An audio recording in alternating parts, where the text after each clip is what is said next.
A very good evening to you. Thanks for joining us on the Thursday edition of the show. I'm Yemi Debaya. Well, the much talked about African Football League will begin tomorrow. We'll talk about that even as we move on the show. We will also talk about the return of club football. We're done with the internationals. Now we can begin to talk about club football, and a lot of people can't wait for that. And there are news. Some players in the news, injuries, of course, it's part of the game. We'll talk about it, how it affects Nigeria, how it affects some superstars across the globe. All right, so that's the outlook of the show today. As you know, it's a two-man show. My colleague Austin Okonakman is suited and ready. And of course, we're taking this trip together. Sporty greetings to you, Yemi, and of course, everyone joining us on the show tonight. It's still an action-packed world of sports. Somehow, I'm super excited with the inaugural edition of the Africa Super League. I think somewhere, somehow, Yemi, football development, league football development in Africa will happen through this initiative. I also like the prize money, So let's see what Enyimba Football Club of Aba can do for Nigeria at a tournament, but no much expectations from me as regards that one. Right here in the United Kingdom, it's all about Super Saturday. You mentioned it, that we're done with the international break now. League football will be back this weekend, and it gets big with Chelsea taking on Arsenal. And look, the Gunners, they're in red hot form at the moment. These days, when you talk about Chelsea, they're coming through so much. And so the bookmakers are already giving Super Saturday to Arsenal, but hey, this is football where anything can happen. So let's wait for the action to happen, Yemi. All right, we will. All right, let's introduce our partner in the Lagos studio. He makes a return today. Opeyemi Akiode joins us now. Opeyemi, greetings to you. Thanks for braving the odds to be here. I know it's not easy. Thank you for finding time to be with us on the show tonight. Thank you very much, Yemi. And I'm super excited about the African Football League. I'm more excited about Enyimba. They've not really had it good since they won the Champions League back-to-back under their former governor, Juice Okalu. I mean, that was like the early 2000s, and so they've not had it real good. But, I mean, there's so much money at stake this time around, and each time I see money in football, I just feel a lot of people are beginning to see the business side of football, and Africa needs to key into it. And if you look at the last few years, especially under the new leadership of CAF, it looks like we're having some form of direction, and consistency is the key word for me, and I hope we keep going. Yeah, I hope so too. And I mean, for all the criticisms that has come the way of CAF, some have accused them of being an offshoot of UEFA, being an offshoot of FIFA. But I see CAF looking at ways to just solve the problem. It might not be the way people expect them to, but Africa has unique problems, and we have to find ways of solving that problem. And in a bit, we'll listen to Patrice Motsepe. But when you listen to what he has to say, you will understand that Africa is dealing with a lot of issues. We can't sit down and keep complaining, but they're looking for ways. And some of those things that have to be dealt with, keeping your best players on the continent, paying them so well to remain on the continent, finding ways to allow the big teams play together in a tournament, and of course, making it as prestigious as it can be. And the African Football League meets all of this criteria. Let's just quickly listen to Patrice Motsepe explain things that will happen as we get set to witness the inaugural edition of the African Football League. Then we'll come to talk some more around it. And it will represent 8 of the highest ranked football clubs on the African continent. The African Football League will be a very important step to ensure that club football on the African continent is globally competitive. It's exciting, the fans love it, and it involves the best players on the continent, and the prize money will be amongst the biggest. We recognize that an important part of maintaining and ensuring that the best African players play in Africa is linked to the salaries that we will be paying all of these players. Those salaries have to be competitive, and we also want to make sure that the clubs that are participating, it's an important part towards the football clubs on the continent becoming self-sustaining and, very importantly, becoming profitable. The performances of the African national teams during the World Cup, as well as the World Cup in Qatar, we were very proud of the performance of Morocco, making history and qualifying to the semi-finals of the World Cup. And all of the nations, Cameroon, Senegal, Tunisia and Ghana that represented us in Qatar, made us proud to show the world that African football is as good as the best in the world. At the recent Women's Football World Cup in Australia and New Zealand, our women's national teams made Africa proud. The exciting performances by Nigeria, by Morocco, by South Africa and Zambia indicated that amongst our women, the football on the continent is globally competitive. We're excited that this is part of the process to ensure that the players we have in Africa are paid well, are recognized that they are world-class, and the football on the African continent is exciting and attractive to football spectators. If you love African football, you will no doubt be happy to hear some of the things he said. I mean, we're dealing with a lot of issues: political instability on one hand, lack of infrastructure, and all of this is tailored to find a way to, beat that and probably take us on the road to, becoming like the Europeans or the South Americans. Well, also you listen to Patrice Motsepe. Well, I'm a big fan of his, but I also feel that those criticisms that CAF has been getting is also right. But this is a good idea. It may not be good for the Europeans, but for us Africans, it's a good idea. It is. Yeah. I mean, and I remember when Patrice Motsepe first got into office, we were having the show, and I told you that if there's anything African football needs at the moment, it's someone with a business mindset, someone who is results-oriented.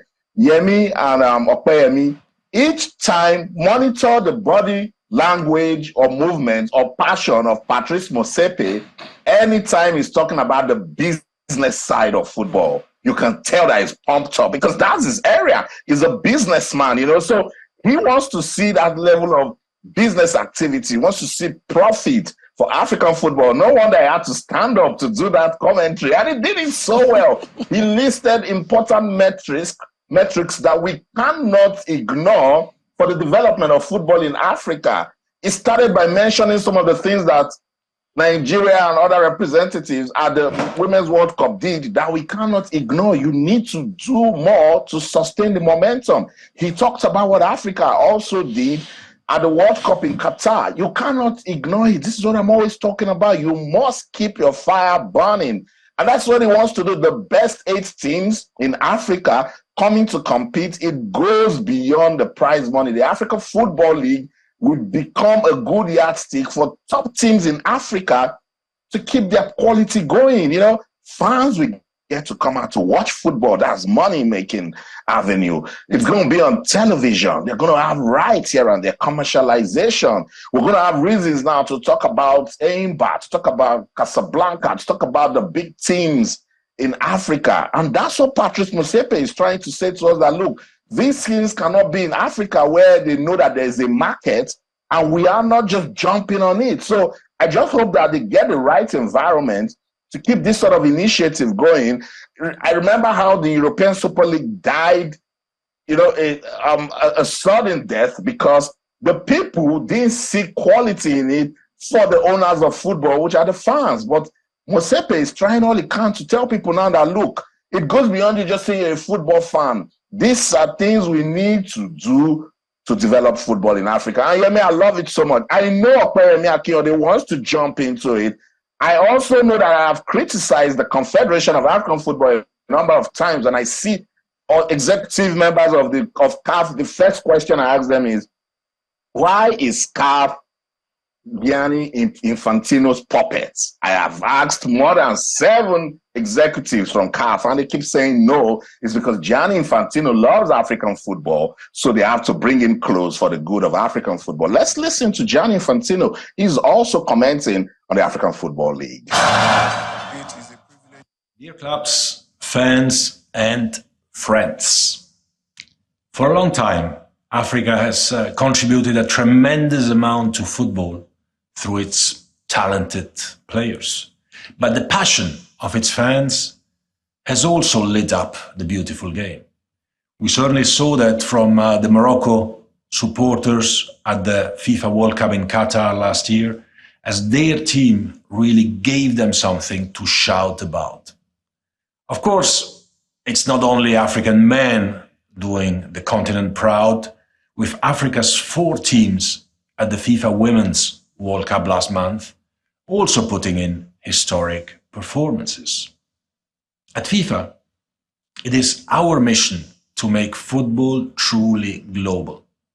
And we've always believed in the development of football in Africa, something our FIFA Forward program has helped underline.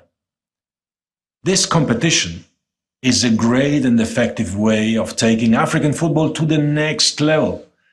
And that is something I'm personally delighted to see. It will do that by driving foreign and domestic investment in African football, by providing the optimum platform for the continent's best clubs and players to compete against each other, by engaging supporters in Africa and across the globe, and by setting the standard for sustained and sustainable development, accessibility and inclusivity in Africa. We have had just 2 African finalists in the history of the FIFA Club World Cup. This competition will help these teams develop the footballing and financial muscle to consistently match and perhaps then defeat the very best of the rest of the world has to offer.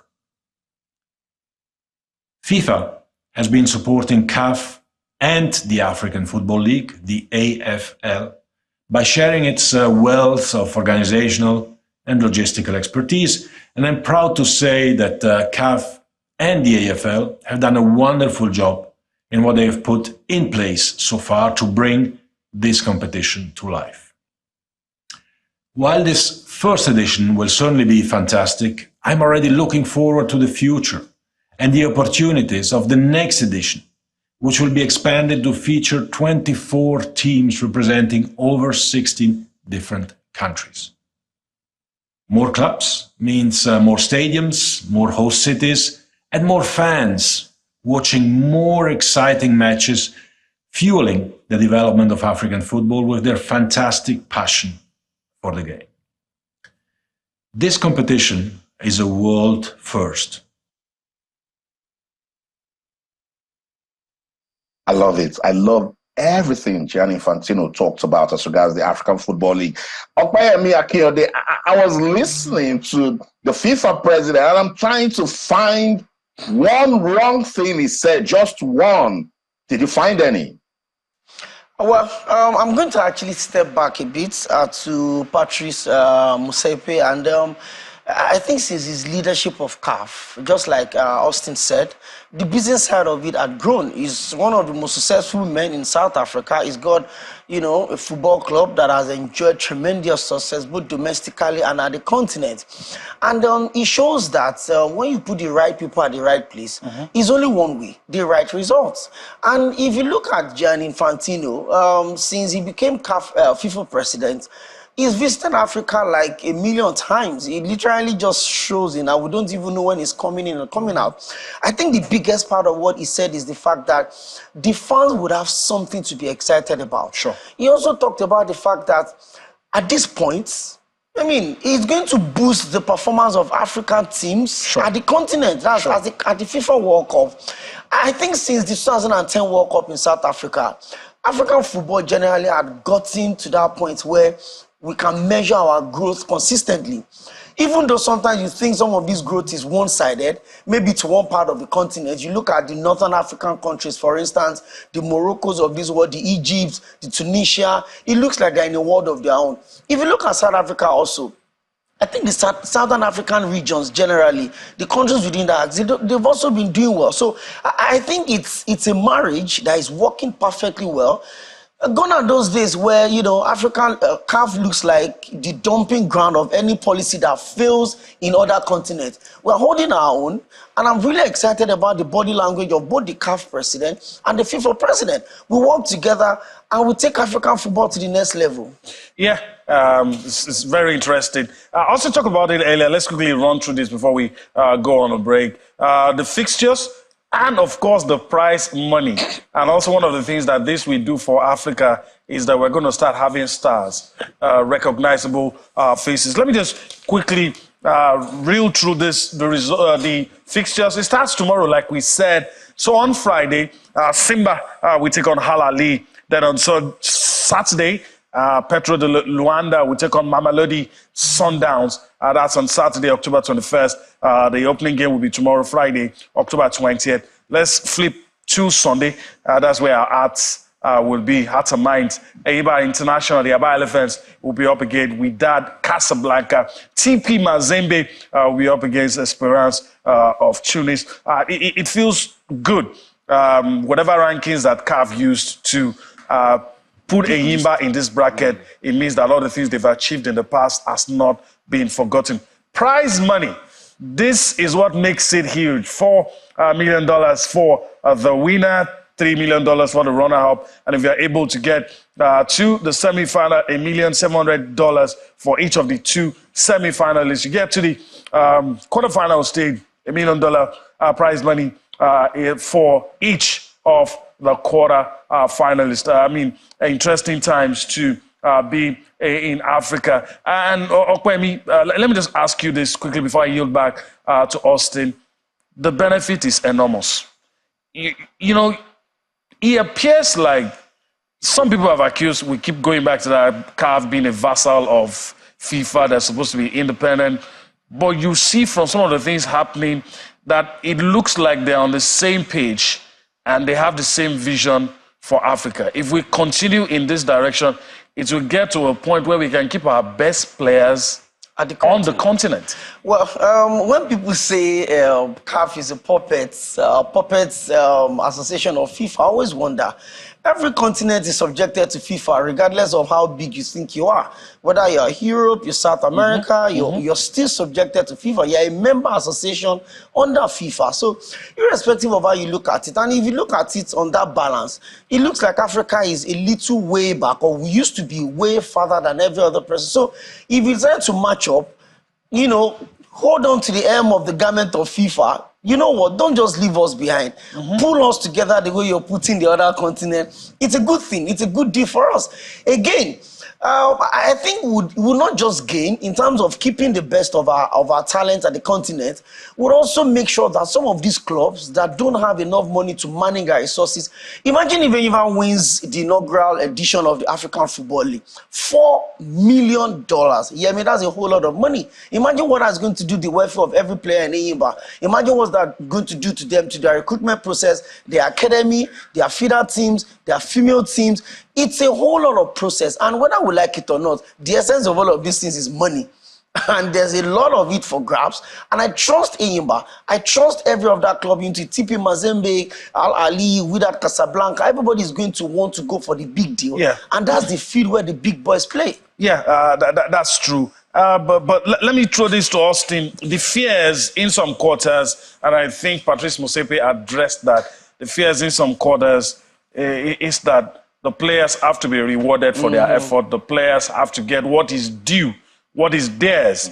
And if that is done, probably we will not see people going to Iraq, going to all those kind of places. Do you think that will be a problem? Some of the clubs that we've listed there don't have those problems, but you have to fear for the Nigerian representative.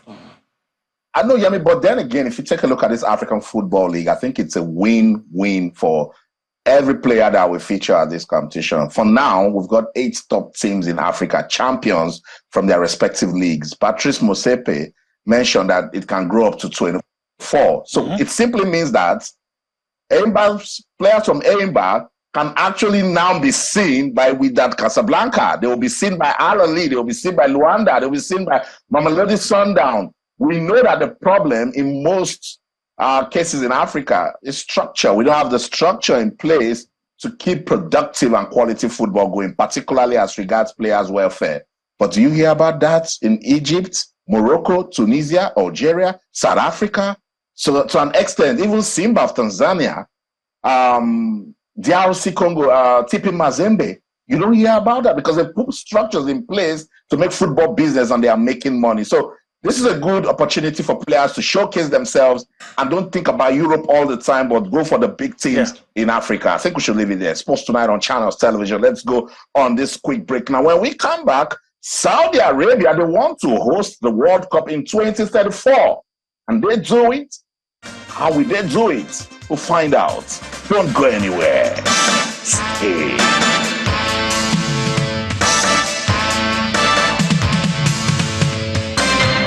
Welcome back, Sports Tonight on Channels Television. I told you before that break that Saudi Arabia, they want to host the 2034 FIFA World Cup. Now, they saw what Qatar did, and they say if Qatar can do that good, then they can do better. And you know, in recent times, Saudi Arabia, they're gradually telling us that they are the new Europe of sports. Saudi Arabia, all of the top players from Europe, back in the day, we were saying that players go there to retire. Now we see young players go to Saudi Arabia. The big boxing bouts are finding their ways also to Saudi Arabia. They must be doing something. And they've put together a strong 2034 World Cup bid. I think with everything I've seen, with Saudi Arabia and sports development, they might just nick this one. Let's listen to officials of sports in Saudi Arabia. They've made a strong case. Can they win the bid for the 2034 FIFA World Cup? Let's find out. As you know, 2 weeks ago, it was announced that Saudi is aiming to bid for the hosting the World Cup in 2034. Definitely, like the pride you had in the UK when you hosted the Olympics, how proud we are about us beating Argentina in the World Cup in Qatar, and us being proud as well by our colleagues in Morocco who reached the quarterfinals there. And we're proud of what the Qataris have done in delivering an excellent World Cup. Definitely we want to have this in home, and we want to ensure that we develop our country to host at a high standard such great event. Qatar experience was a world-class experience for you. You felt so safe. You enjoyed. You lived an experience that have never been the same before. And that's something, honestly, we applaud our colleagues in Qatar for going through. And it definitely proven that to make it a possibility and something that we would want to see it repeated once again. Definitely whatever we do in sport, we do it for our people. And the numbers speak for themselves in terms of the growth in mass participation, in terms of the focus on elite athletes, and in terms of the focus on the development of and the identification of talent. That's it. Saudi Arabia making a strong case for the 2034 World Cup bid. I think with everything we've seen so far, and the efforts Saudi Arabia seems to be making for sports development and announcing themselves globally, particularly what they're doing for football and boxing and other sports, I think they might just get a look in from FIFA. And by the way, FIFA, they've already come out to say we should all support Saudi Arabia's bid. I'm super excited about the whole bid, though. Even if you think it's still about 11 years away from now, that's 2034. But I think the message is very clear. And they started off that message with the position of their league. If you look at the top 10 best players in the world right now, about 6 or 7 of them are actually playing in the Saudi Arabian league. From Neymar, that actually got injured recently, to Karim Benzema, Cristiano Ronaldo, Sadio Mane, and I'm sure that by January or the next transfer window, a lot of them will still move to Saudi Arabia. So the success of this experiment with their league would go a long way are to show or tell the world how big they are ready to host the world. Hey, they saw what Qatar did, arguably one of the best FIFA World Cup we've seen so far. I think the best since after 2010 World Cup in South Africa. So the experiment is actually going to push them. If you look at what the body language of the entire world will see, obviously because of some political colorations to Saudi Arabia, maybe they are all human rights conversation and all of that, but they will show the world that sports is a different conversation. It's a different ball game. Put politics aside. Let us talk sport. Let us unite everybody. Let us bring everybody together. And hey, it's going to really blow everybody away. The quality of presentations that Saudi Arabia will put on the table to back up their bid. And if it's going to work, the idea of sport generally, football generally, is to unite everybody. So if you look at the negative, and you want to, because of the negative side, throw it away, I think the negative is only going to back up their claims that, hey, we've done it in the league. We have arguably one of the best leagues. Cristiano Ronaldo came out recently to say that if Saudi Arabia can sustain it this way, the Saudi Arabian league will probably be one of the top league outside of the top 5. That means if you choose England, Spain, Germany, Italy, and maybe France, the Saudi Arabian league will actually be up there, and they have everything to show.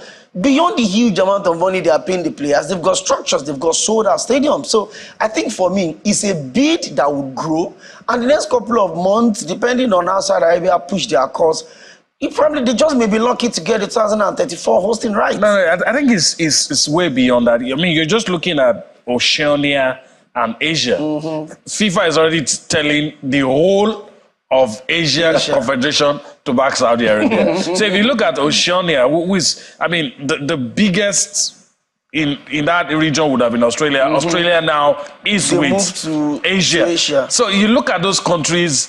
I mean, and talking about, just to buttress your point, talking about the power of sports, because we're going to have to move on, the power of sports, even though Saudi Arabia and Qatar, I mean, they are strained. They are not, they're strained diplomatically. But you see the guys from Saudi Arabia commending Qatar for hosting a very good World Cup and, claiming it for their region and saying they represented us well. They did a good job. I mean, just to buttress the power of sports. I don't really see anybody with what Saudi Arabia has done at this point. I don't see anyone beating that beat. I'm not even sure FIFA wants anybody else. Because, I mean, FIFA wants a host country is not going to give them problem. We've seen supposed big countries pulling out of hosting major sporting events. So I'm very sure if you have a nation like Saudi Arabia that seems to be throwing money around, wisely, seems to be throwing money around, you would gladly want that kind of a nation to come put their money where their mouth is.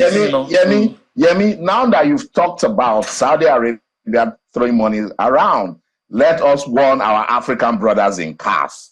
The world is watching. If any Saudi Arabian official say, meet me in one hotel to talk football, don't go. Because we know what came out of that documentary as regards how Qatar won the bid for the 2022 FIFA World Cup. So let's protect Africa's integrity. Let's do things with transparency, because a lot of money will be thrown around. We know hosting the FIFA World Cup is big deal. I just want my African brothers to know these and say, look, you want to talk about the FIFA World Cup bid and solicit for our vote, do it in the open, and please don't pay anything to anybody directly. Please, it's very important. Don't do anything directly.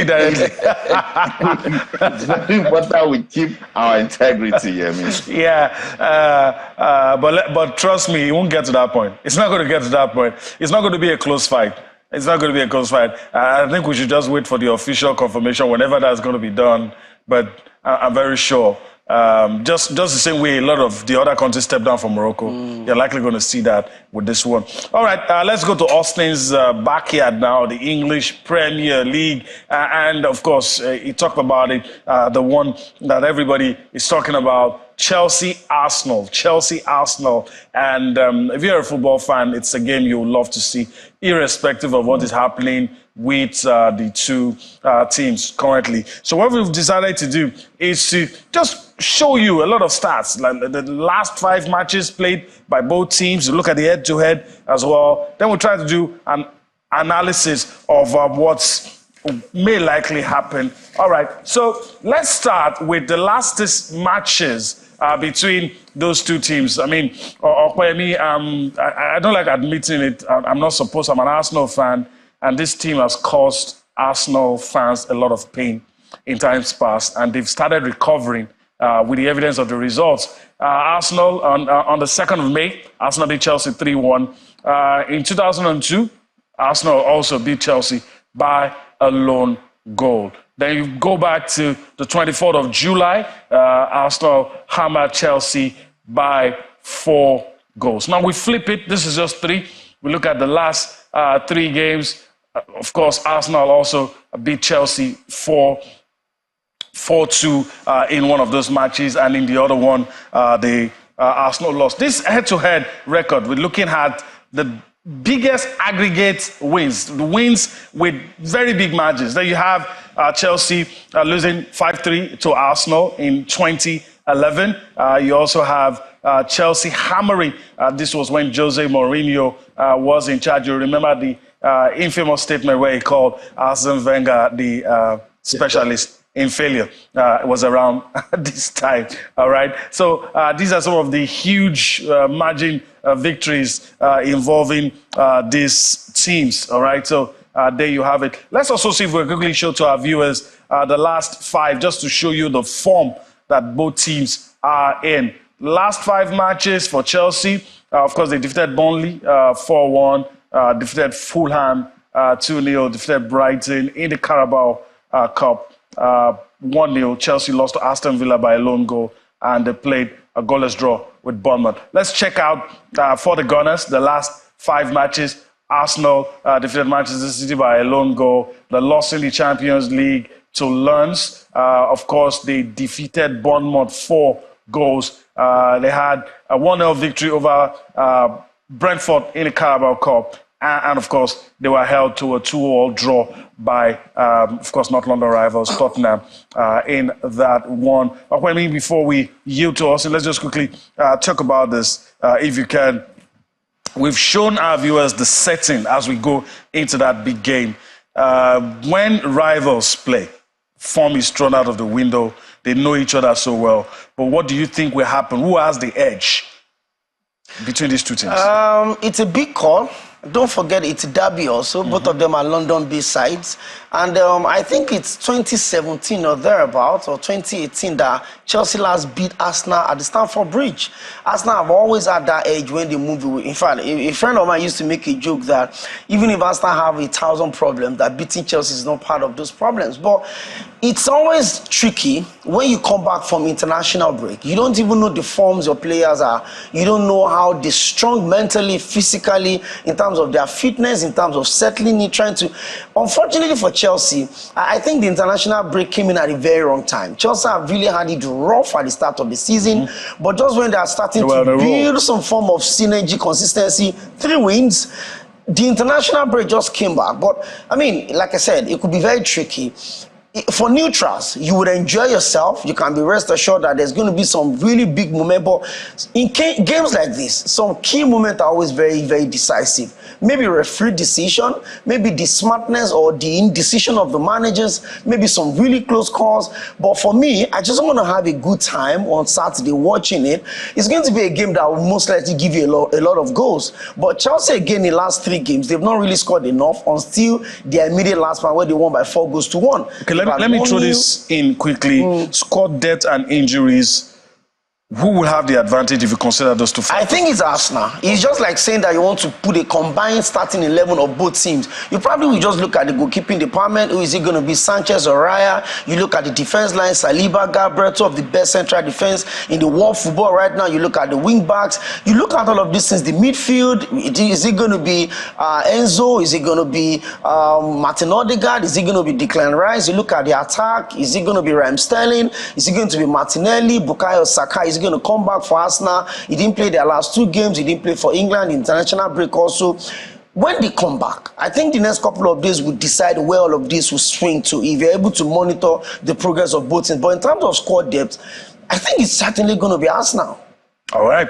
Let's leave it at that. All right, let's yield to the man who is at the center of it all, Arman Osnokon already there in London for us. Let me say this first. Any scoop for us, like whether you're hearing if Bukayo Saka would be playing, and probably any injuries that have been talked about in the rumor mill?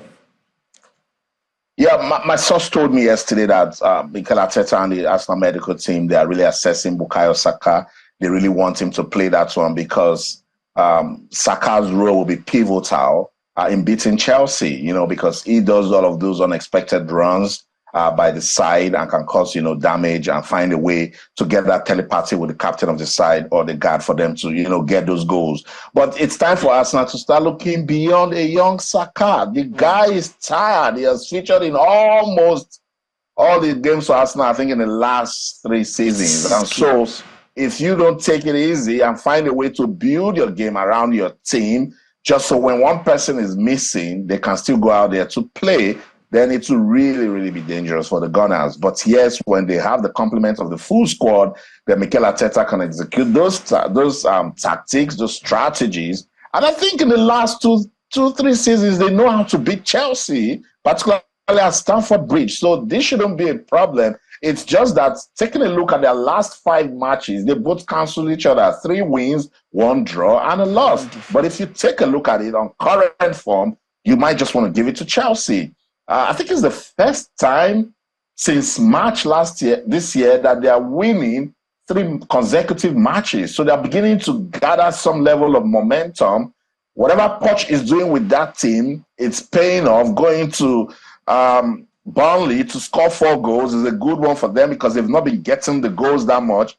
I think Enzo Fernandez will make a difference in that game on Saturday. But Chelsea just need to find a way to put themselves together and give Arsenal a run for their money. Just go watch what Tottenham did to the Gunners, but no game is the same. And this is a different type of London rivalry. So with Chelsea behind Arsenal, at the 11th in the Premier League, 9 points behind Arsenal. Arsenal seem to be enjoying some good form also. I think we're going to see goals. I want this game to give us at least a margin of 5 goals, so someone might win it 3-2 or 4-1. I'm not trying to make a prediction before people start asking who is going to win it, but I just want to see goals, use it to welcome us back to the league from the international break, particularly when 2 big teams are playing in the league. But on the Chelsea side, they're looking at Sterling and Enzo Fernandez to make a difference, but I think also they need to start playing as a team. And the Gunners, they will not have rest until Saka is back to the squad for that match. All right, we'll see. Fingers crossed. I mean, that's what everybody wants to see. Something came to my mind. Let me ask you before I move on. Is there any likelihood that the 2 teams might sit back? Is there any likelihood that would see a drop game? I don't think so. Arsenal's last game was a very, very big win against champions Manchester City, a team they've struggled to beat. And then you saw the technicalities of that game. It's almost like saying 2 managers trying to cancel each other out, and then just a moment of brilliance, a moment of luck, and then it was 1-0, it closed. But for this one, like I said, it's a derby, and it could go either ways. If you look at the form of Chelsea, their last 3 games, they've had wins on the bounce. Arsenal have had it in between. And Bukayo Saka coming back into the side is going to give a lot of energy into it. Martinelli is also back.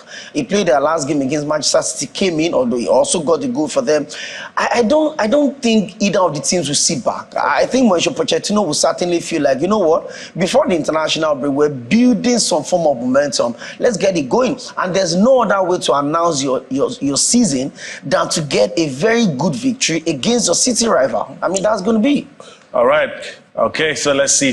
Fingers crossed, we'll see what happens in that one. All right, the few minutes we have left, let's talk about injuries to players. Let's start with Brazil forward Neymar. Brazil Football Confederation has confirmed that Neymar has torn the ligament in his left knee and will have to undergo surgery after being injured during Brazil's 2-0 loss to Uruguay in the 2026 World Cup qualifying match in Montevideo. And let me go to Austin quickly. Forget the fact that he's playing in Saudi Arabia. Neymar is a generational talent, and Brazil, this is huge for Brazil. And it's beginning to get worrisome, these injuries to this player. But then he's still a key member of the Seleção. It is, but Yemi, at 31, you want to start seeing a Neymar at his prime that will get everyone talking. This is Neymar we're talking about here, These injuries, something must be wrong. Maybe he needs to talk to his, medical team. I know in football, anything can happen, and injuries is something players don't look forward to. This time around, he ruptured his anterior cruciate ligament, and doctors are saying he might just be out for as much as 7 months, and it's not good because one thing about a superstar player, I remember speaking to a former English player, I said, it goes beyond the football. You are tied to a lot of endorsements. You're tied to a lot of sponsorship deals. You're tied to a lot of stuff. And the only way you keep those deals going is when we see Neymar running and kicking the ball. So it's quite sad, He went to his Instagram and look at that. That's really painful to watch. He went to his Instagram said, it's a very sad time, the worst. He called it the worst because at this stage, you want to be playing, you want the world to talk about you. It's all about those tractions. Is a superstar. If you're talking about Messi and Ronaldo, you should put Neymar into that conversation also. But it's just sad, and I agree that injuries seem to be doing the worst to his career. And maybe it's time for his medical team to, do some reassessments.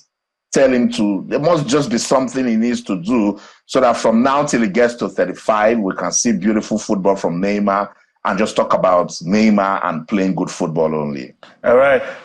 When we 30 seconds, should he consider abandoning the national team? Because in times past, we're used to players when they get to a certain age and they want to prolong their career. To focus on club football. Is that an option for Neymar? I think it's one of the things that the medical team may want to suggest to him. He's been a little unlucky, like he said. Play fewer matches. Yeah, and he just got back about 4 months ago, and then a big money move. Don't forget, he's still the most expensive player in world football. Moved over to Saudi Arabia for so many reasons.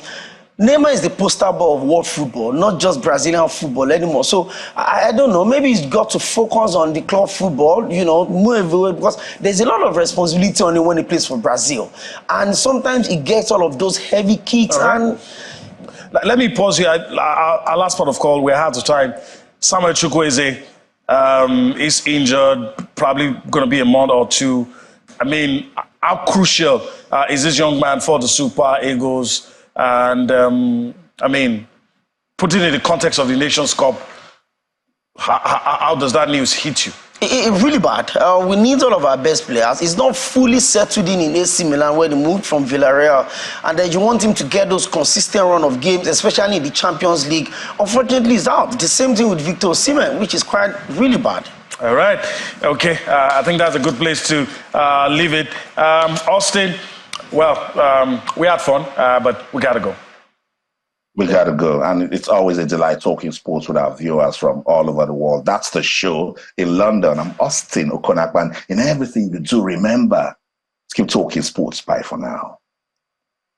All right, that's the show today. But before I go, I want to thank Kwame Akinode for his time on the show today. Thank you for having me. Hopefully we'll do this again some other time. I'm here. All right.